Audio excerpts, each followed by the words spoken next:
بسم اللہ الرحمن الرحیم۔ السلام علیکم ورحمۃ اللہ وبرکاتہ۔ 40 احادیث یاد کرنے کی فضیلت۔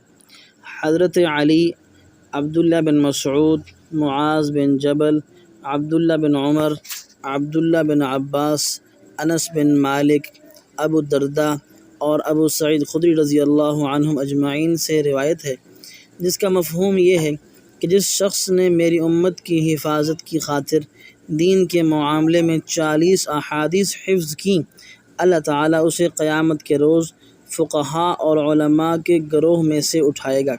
ایک روایت میں یہ الفاظ آئے ہیں، بعثہ اللہ فقیہا عالما، اللہ تعالیٰ اسے فقیہ اور عالم کی حیثیت سے اٹھائے گا۔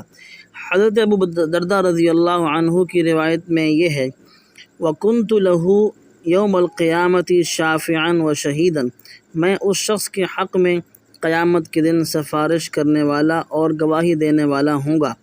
ابن مسعود رضی اللہ عنہ کی روایت میں ہے، قیل لہ ادخل من ای ابواب الجنت شئت، اس سے کہا جائے گا کہ تم جنت کے جس دروازے سے چاہو داخل ہو جاؤ۔ عبداللہ بن عمر رضی اللہ عنہ کی روایت میں ہے، کتب فی زمرۃ العلماء وحشر فی زمرۃ الشہداء، اس شخص کا نام علماء کی فہرست میں لکھا جائے گا اور قیامت کے روز شہداء کے ساتھ اکٹھا کیا جائے گا۔ تو اس لیے بہت سے اہل علم نے اس عنوان سے کتابیں رسالے لکھی ہیں، تو ہم بھی انشاءاللہ کوشش کریں گے اپنے اس چینل کے اوپر کہ 40 احادیث کا ایک سلسلہ شروع کیا جائے، روزانہ ایک حدیث مختصر اور ترجمے کے ساتھ انشاءاللہ اس کو ہم ذکر کریں گے۔